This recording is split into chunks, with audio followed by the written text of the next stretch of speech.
Amigos, bienvenidos una vez más a su señal de televisora del Táchira. En su espacio, Jairo Garnica presenta. Desde ya, usted se puede conectar con nosotros en las diferentes plataformas. Mi Instagram personal como @Jairo Garnica Oficial. De la misma manera, a través del Facebook, Gmail, Twitter y YouTube, para que observe tanto el trabajo que hemos realizado en territorio venezolano como a nivel mundial. Hoy tengo una entrevista muy importante. La habían solicitado a través de redes sociales. Me acompaña Lady Calderón, abogado en ejercicio y TCU en criminalística. Lady, bienvenida. Gracias, Jairo, por tu invitación. Es un placer estar aquí. Usted puede comenzar a participar desde su smartphone, desde su PC con la etiqueta, el numeral Garnica con Lady Calderón. Le repito nuestro hashtag del día de hoy, numeral Garnica con Lady Calderón. Vamos a entrar en materia. Muy bien. Hay un caso de un joven tachirense que falleció en la Clínica Médica Duarte de la ciudad de Cúcuta, en Colombia. ¿Qué fue lo que pasó?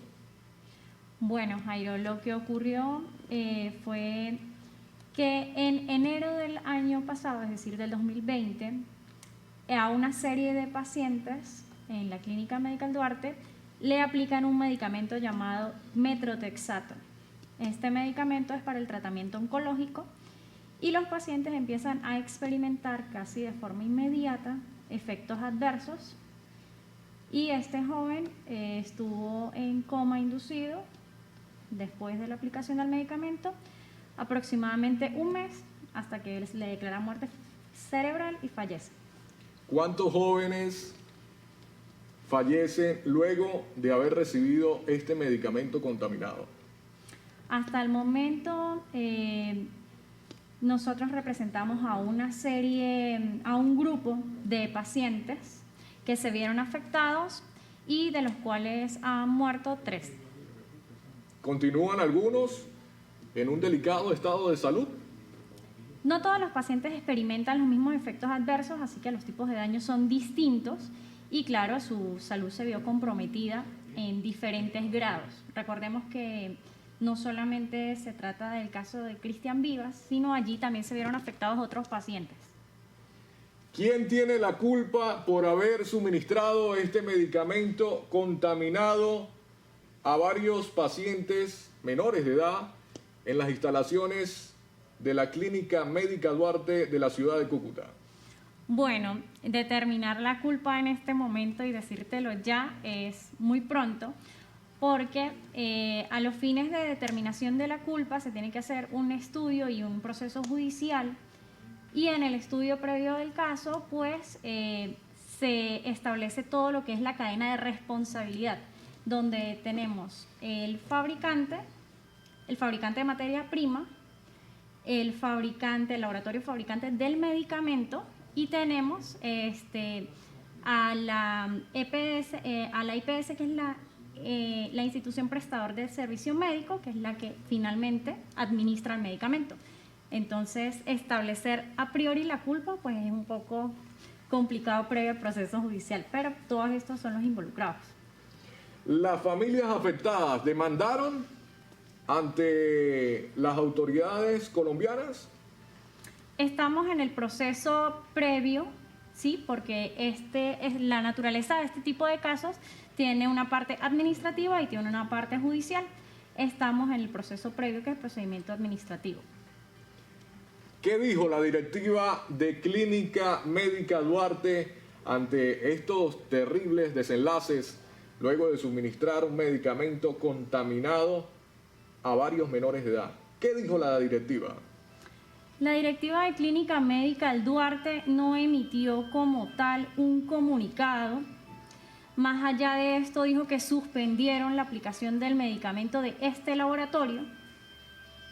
Recordemos que allí se produjo una alerta sanitaria por parte del INVIMA, y es por eso que el medicamento es retirado y se suspende su administración a los pacientes. Nosotros estamos conversando con la abogada Lady Calderón, TCU en criminalística, una de las piezas fundamentales en materia jurídica sobre el caso del joven tachirense que falleció en las instalaciones de Clínica Médica Duarte. ¿Qué pasó con los otros pacientes que se le aplicó dicho medicamento?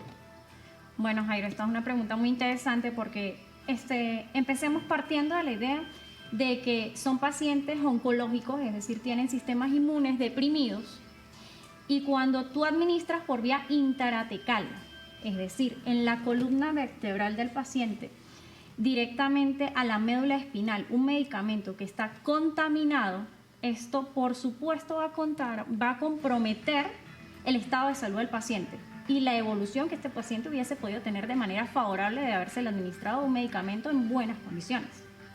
Un medicamento que estuviese inocuo, es decir, que fuese apto para su aplicación. Entonces, las afectaciones en la salud de los pacientes variaron, desde la muerte, que fueron las más graves, hasta otras afectaciones a la salud, como recaídas en el tratamiento oncológico, afectaciones en cuanto a movilidad, en cuanto a visión. Recordemos que estamos hablando de la espina vertebral, del líquido espinal, y esto va directamente al cerebro y compromete. Tenemos que ir a la pausa. Usted continúa participando desde su smartphone, desde su PC, con la etiqueta, el numeral Garnica con Lady Calderón. Le repito, nuestro hashtag del día de hoy, numeral Garnica con Lady Calderón. Voy a dejar una pregunta al aire antes de identificar el Estado colombiano y los laboratorios involucrados en el medicamento contaminado que produjo la muerte de varios menores de edad en la ciudad de Cúcuta.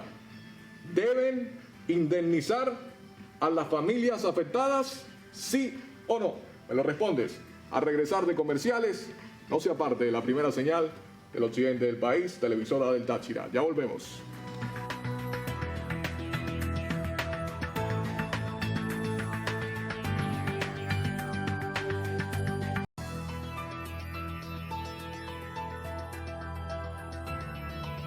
Usted puede participar con nosotros a través de la red social Instagram como @JairoGarnicaOficial, utilizando la etiqueta del día de hoy, numeral Garnica con Lady Calderón. Le repito, nuestro hashtag del día de hoy, numeral Garnica con Lady Calderón.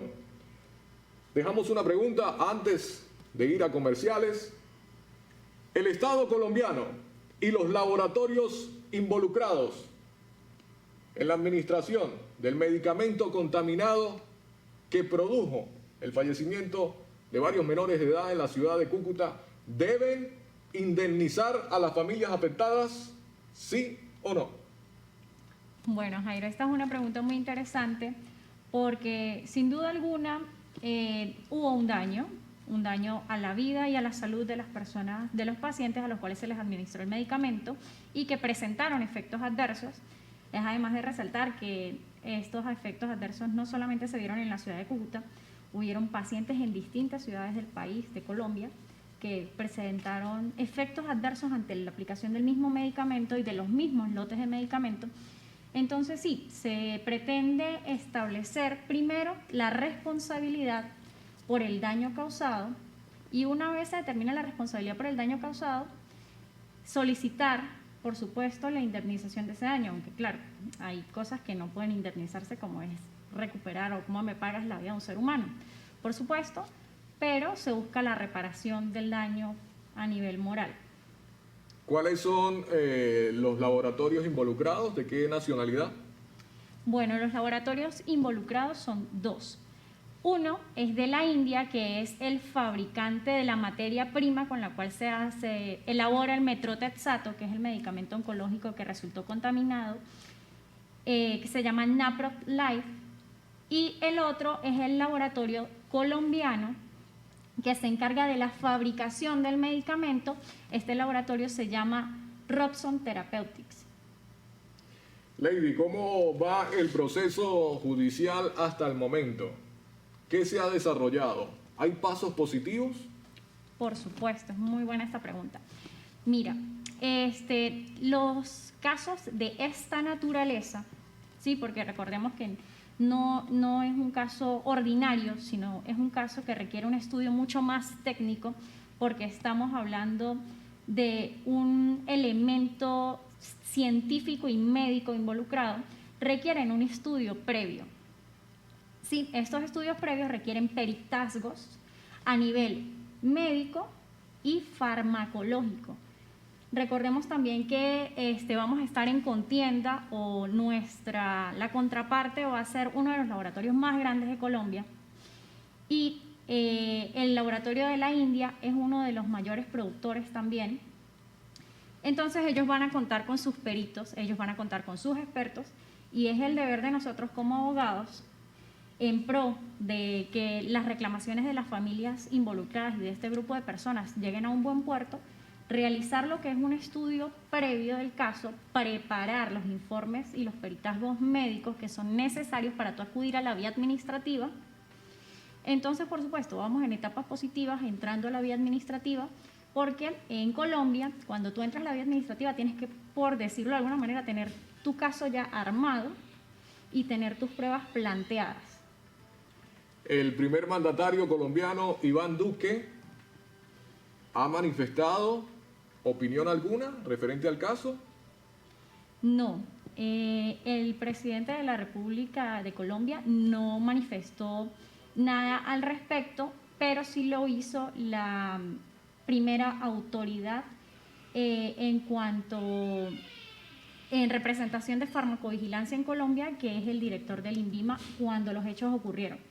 Y ellos establecieron o dictaron dos alertas. La primera alerta, después de ver tantos casos y de recibir tantas alertas sanitarias por parte de los centros asistenciales de salud, fue la de retirar 2 lotes del metrotexato del mercado. Es decir, todo el que tuviese metrotexato de esos lotes debía entregarlo a las autoridades sanitarias. Y la segunda alerta, que fue del 20 de febrero del año 2020, ordenó el retiro del mercado de todo el metrotexato que fuese del laboratorio Roxxon. Algunas ONG han asistido a las familias afectadas. En cuanto a el caso como tal, no. En cuanto al caso como tal por contaminación del medicamento de los pacientes, no. Pero recordemos que, pues, por la situación que se está viviendo en el país, algunas de las personas que estaban en Colombia, que son de nacionalidad venezolana, que se vieron afectadas, pues reciben asistencias de ONGs, pero no referente al caso. Nosotros tenemos que nuevamente hacer una pausa. Estamos conversando con Lady Calderón, abogado en ejercicio y también TCU en criminalística. Usted participa desde su smartphone, desde su teléfono Android, con la etiqueta, el numeral Garnica con Lady Calderón, conversando acerca del caso que formó mucha polémica en nuestro país y a nivel internacional, el joven tachirense que falleció en las instalaciones de Clínica Médica Duarte en la ciudad de Cúcuta por haberle administrado un medicamento contaminado. Usted no se despegue de la primera señal del occidente del país. Quisiera dejar otra pregunta antes de identificar. Para Lady Calderón, abogado en ejercicio, ¿qué diferencia tiene la justicia colombiana ante la justicia venezolana? Me lo respondes al regresar de comerciales. No se aparte, ya regresamos.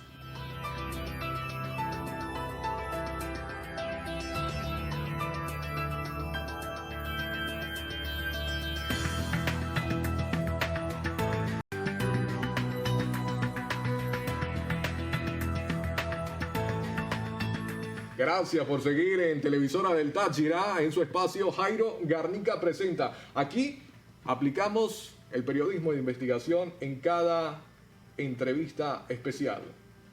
Dejamos nuevamente otra pregunta antes de ir a comerciales.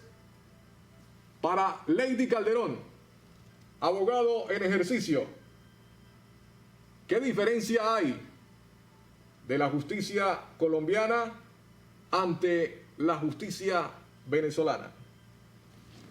Bueno, Jairo, la diferencia que es más percibible para mí es que, por ejemplo, la justicia colombiana se ha adaptado muy bien en los tiempos del COVID a lo que es brindar despacho virtual.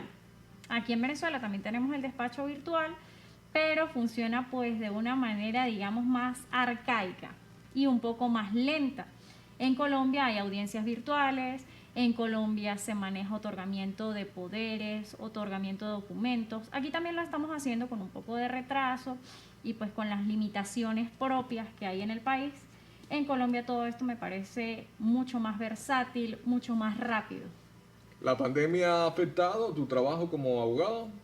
Sin duda alguna. Sin duda sí lo ha afectado en cuanto a la celeridad de los procesos y en cuanto al contacto directo con los procesos, porque estamos limitados aquí en Venezuela o aquí en el estado Táchira, por ejemplo, en que tenemos una semana radical, ¿sí? En esta semana no hay despacho físico, aunque sí hay despacho virtual, pero en esta semana tú no puedes tener un acceso activo al expediente, y tenemos lo que es la semana flexible, en donde sí hay despacho en los tribunales y sí podrías ir a mirar el expediente o tener un contacto directo con los funcionarios del tribunal para hacer solicitudes, para hacer reclamaciones, pero esto se ve afectado porque obviamente en la semana que es flexible todo el mundo quiere ir y están abarrotados los tribunales, pero se trabaja con lo que hay, siempre dando lo mejor. Como ciudadana, no como abogado.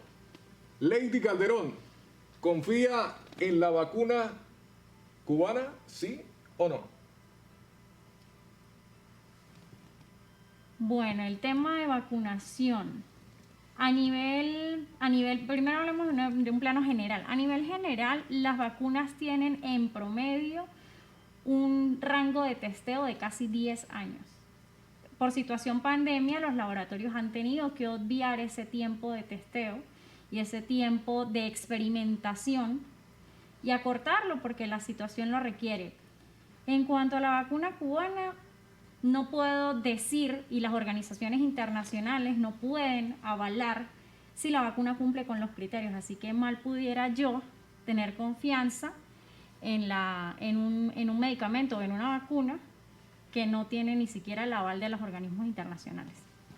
Estamos conversando con Lady Calderón, abogado en ejercicio, TCU en criminalística, hablando sobre este terrible caso del joven tachirense que falleció en la ciudad de Cúcuta por haber recibido un medicamento totalmente contaminado. Nosotros estamos llegando a los últimos minutos, quisiera tocar diferentes tópicos. El primero, ¿tú crees que se hará justicia en este caso en particular en Colombia? Sí, yo realmente tengo muy buenas expectativas en cuanto a lo que va a ser el caso y a que se va a lograr obtener justicia, porque en Colombia existen principios de responsabilidad objetiva en donde la determinación de la causa del daño siempre dará lugar a la reparación del mismo. Entonces, por ende, y llevando el proceso como lo hemos estado haciendo de forma muy cautelosa, asesorándonos con los mejores profesionales para que los dictámenes sean adecuados y idóneos para llevar ante las cortes, estamos muy convencidos de que va a salir todo muy bien. Dos preguntas esenciales para finalizar esta entrevista especial. Para Lady Calderón, en Venezuela, ¿hay democracia o hay dictadura? Uy, qué pregunta. Si hay democracia o hay dictadura. Bueno, sin duda alguna estamos ante un sistema de gobierno un poco difícil que ha limitado un poco las libertades personales e individuales. Así que yo no diría que estamos en democracia, pero tampoco diría que estamos en dictadura. Lamentablemente es el designio del creador. ¿Cómo le gustaría a la abogada Lady Calderón ser recordada cuando parta de este mundo? ¿Cómo me gustaría ser recordada? Bueno, me gustaría ser recordada por una persona que siempre intentó ayudar a los demás y que dio lo mejor de sí para lograrlo. De verdad que el ejercicio de mi profesión es algo que me gusta mucho y creo que lo que más me gusta de ello es poder ayudar a los demás. y sentir que contribuí en algo a hacer justicia. Lady, muchas gracias por asistir a esta entrevista. Gracias a ti por invitarme. Admiro tu profesión, lo que hacen desde el consultorio jurídico, la firma. Gracias por dar el todo ante diferentes casos, no solo en Venezuela, sino a nivel internacional, para que se haga justicia. Que Dios bendiga a tu familia y que te dé mucha salud. Gracias, Jairo. De verdad, muchas gracias por la oportunidad. Y sí, desde la firma de Abogados Asociados estamos haciendo todo lo posible para contribuir a que este bello país salga adelante y cada día sea un poco mejor. Usted continúa participando desde su smartphone con la etiqueta, el numeral Garnica con Lady Calderón. Recuerda, solo se fracasa cuando dejas de intentarlo. ¡Ey! Es contigo. Naciste para ganar, pero también naciste para ayudar. Que Dios nos acompañe.